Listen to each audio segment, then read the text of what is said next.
Hello, friends. Today we are celebrating Black History Month here in the USA, and I wanted to showcase some Black creatives because representation matters and we're out here creating things. Today we are talking with Muse from Muse and Dionysus. Say hi, Muse. Hi. All right, introduce yourself. I'm Muse from Muse and Dionysus. Next question. No, I'm joking. We do historical skits, mainly a lot of Tudor costuming, a lot of historically inspired things. And we like to have a lot of fun. And when I say we, I guess I should have said, who is we?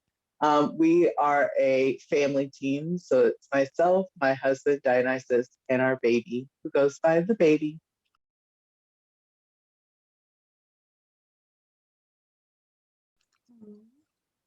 So good. What got you started with your craft? Theater, I would have to say, I always loved history, but theater is what really got me into the nitty gritty of loving historical costuming, especially because we do so many historically inspired things that look accurate that are purposefully not accurate. And that's definitely coming from a background in theater. We look like we're on a showboat, we're not on a showboat.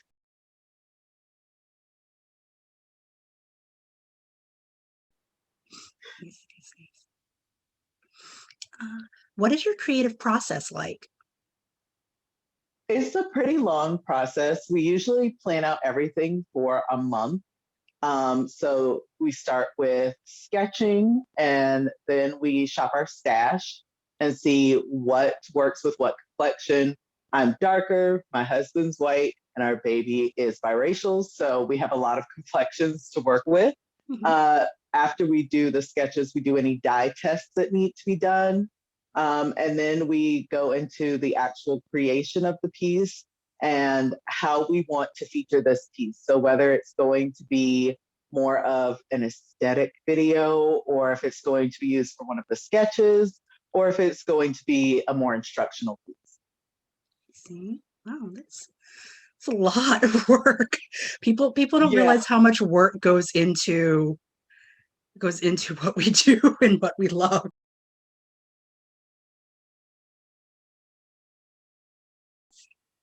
Well, and because we have a baby, like I'd love to be spontaneous and go, you know what, we're just going to jump into it. But our child would be like, no, Mhm. to you.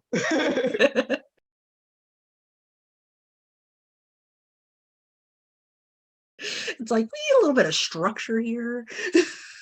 Yeah, especially because he is featured in a few of our videos. He loves being in front of the camera, which is why he's napping now, because he would be like, I'm on screen. Is it my show? But we want to make sure that when we are featuring him, we have a very structured setting. So are we going to be eating? That's fine, but like let's make sure that like he's calm and we're Yeah, playing some music he likes. So structure helps a lot. yeah, that's good. Next question. How has being a Black person made your experience in this craft? Have you faced any obstacles? I would say I haven't faced any major obstacles. And I think one of the biggest reasons is because we started in the middle of a Panda Express. The entire world is shut down. So there aren't too many interactions we're having with people anyway, especially not face to face. But I would say in general, I think I waited so long to get into the historical costuming community because I knew the the awe around historical accuracy. And let's be frank, Black people weren't really like royalty in Tudor England. But I kind of feel like why not, you know, jump into that path? Why not use some of those African prints that we like to use? Because at the end of the day, who's going to check me? No one. Exactly. It's like you're gonna come at me with some academic peer reviewed stuff. Like, I would like to see you try. Right. And I'd be like, yeah, you're absolutely right. Black people weren't royalty in Tudor history.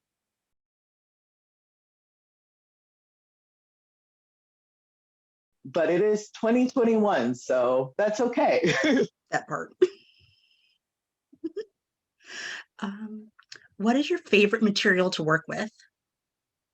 I know this might seem really shocking, but comedy. Okay. So my husband is the one who does all of the sewing. Like I could sew to save my life, Mhm. but would I? No.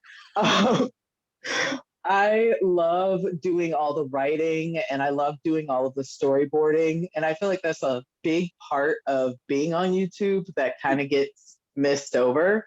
Um, and I love interjecting those little funny moments because sometimes watching a sewing tutorial, even if it's your favorite creator, it's long. So Right. having those little funny moments in is my favorite Yeah, most definitely. part.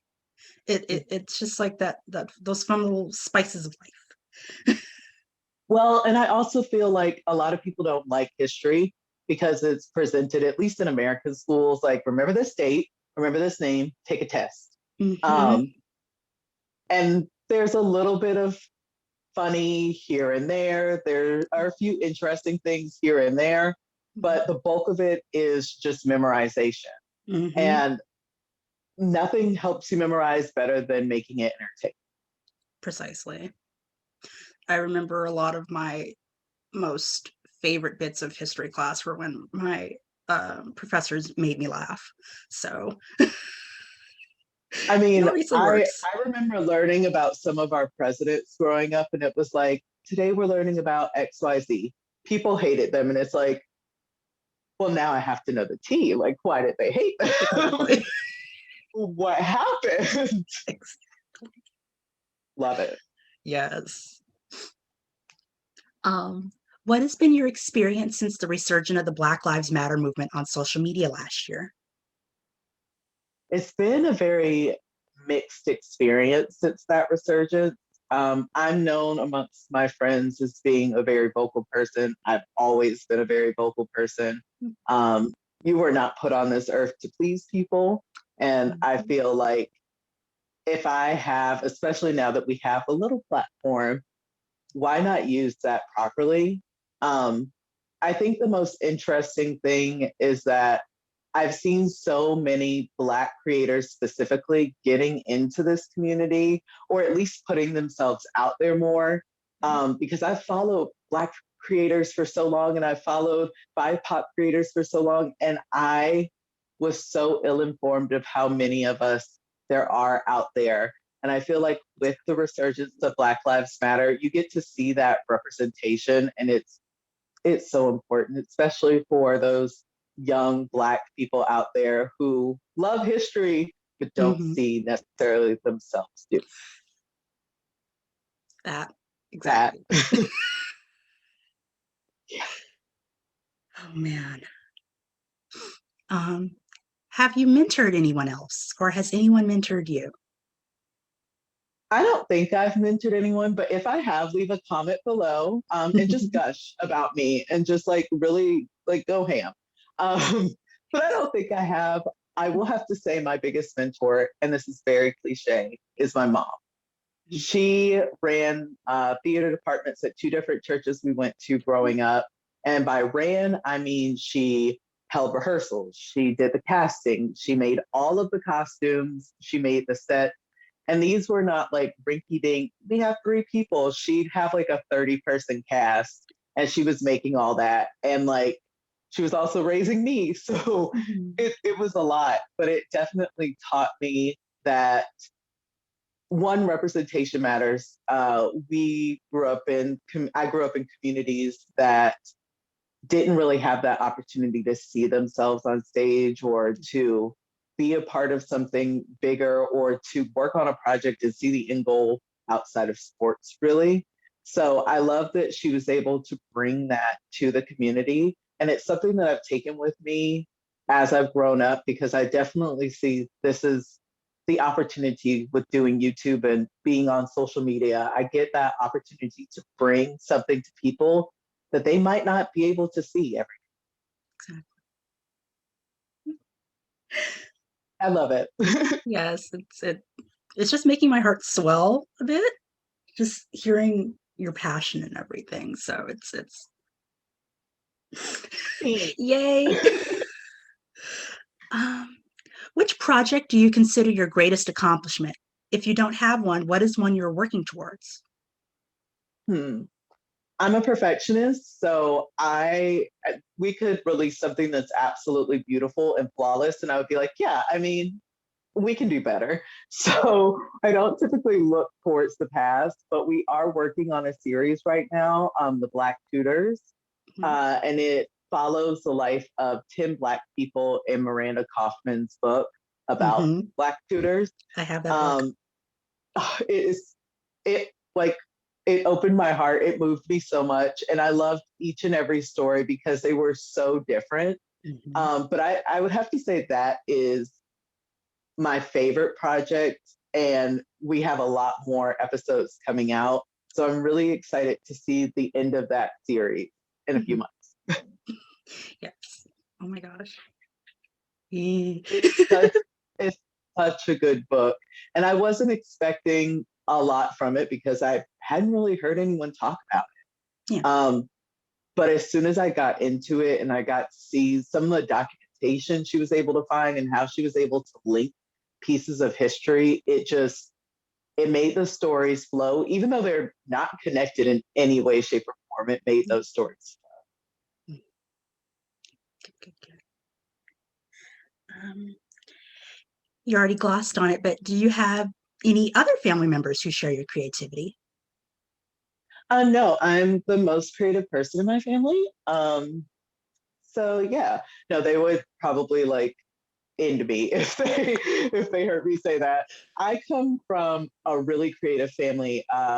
People who play instruments, who sing, who dance, who choreograph, who write, who do beautiful art sculptures. So Mhm. I'm like very average in my family, like very mediocre. Mhm. They love my work, but they're like, yeah, and your cousin does great work too, and your sister, and your mom, and your great grandma was an orator. So like, thanks for being a normal person in this family. Thanks. I mean that's how it is though, isn't it? It is. It's like I would enter like oratorical contests when I was younger, and they were like, "Yeah, cool, your great grandma did that, so like, good for you." And I was Yeah. like, "I'm 8. Can I get some hype, please? Exactly.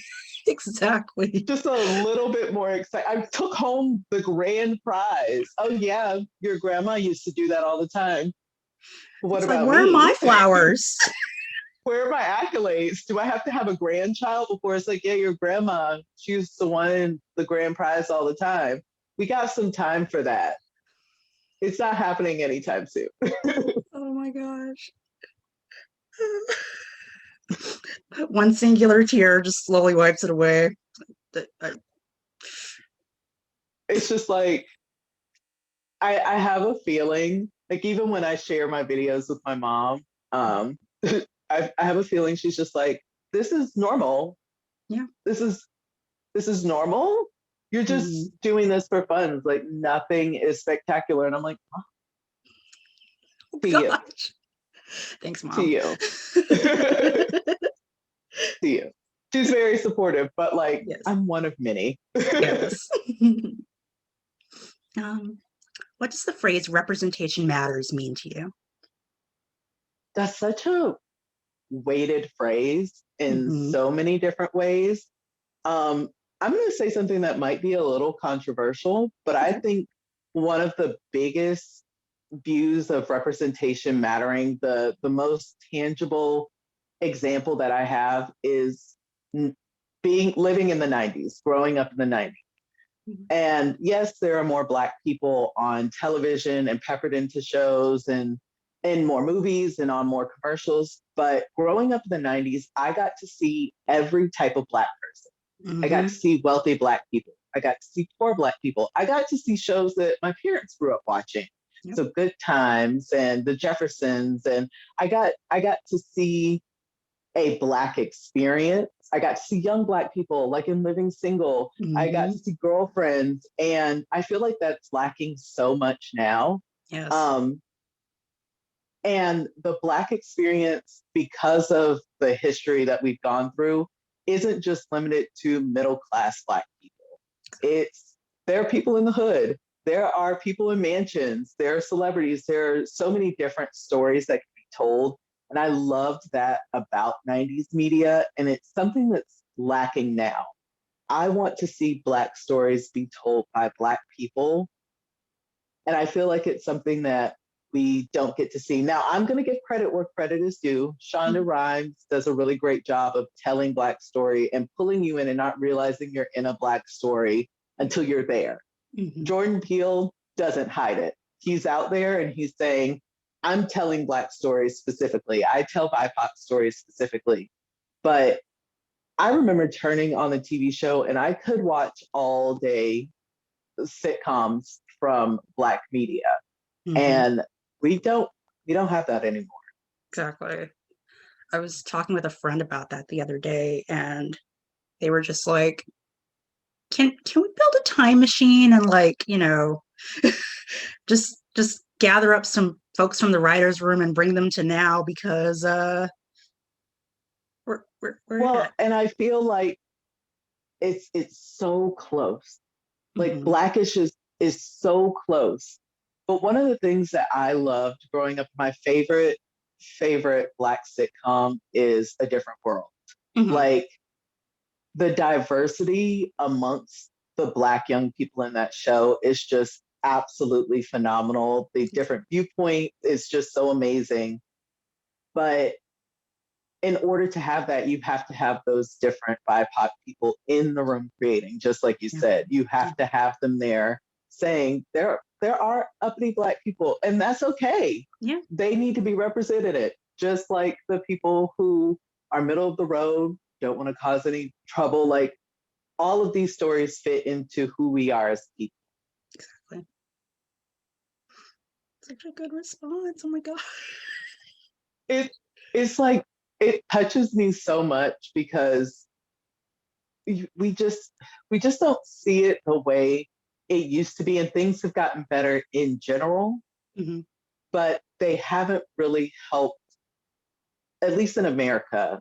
The story of Black oppression has been lost, and it kind of faded out in the mid 2000s, where it almost felt like media as a whole was like, we've told all the stories, but like, I don't always want to be a slave, Exactly. Or going through some very traumatic experience. Sometimes, like with Bridgerton, I just want to see Black people dance. That's it. It doesn't have to be that deep. Exactly. Gosh. What advice do you want to give to other Black creatives?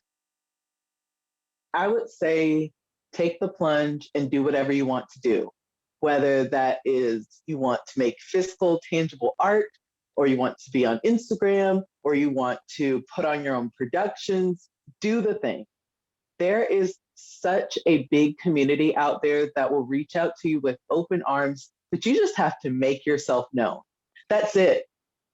There are so many people that are willing to mentor you, that are willing to give you free classes, that are willing to boost you up. There are so many people that will watch your content and say, this is great, this doesn't work. So many people that will offer you free spaces to put things on, but you have to take that first step. And it's hard. Yeah. It's really hard. And it's really scary, but it is so, so worth it. And do you have anything else you want to say? I have a lot of things that I want to say. That's fine. But I would say, to wrap it up, I would just say that there's a really huge community out there. And no matter how small you think your niche is, no matter how much you think, no one is going to want to see me do Grecian draping on YouTube or no one is going to want to hear my comedy at a stand-up club, you're wrong. Because there's always someone in the audience who's been looking for exactly that, but there's been no one providing that content before. So I would say, if you believe representation matters, then you be the representation that matters.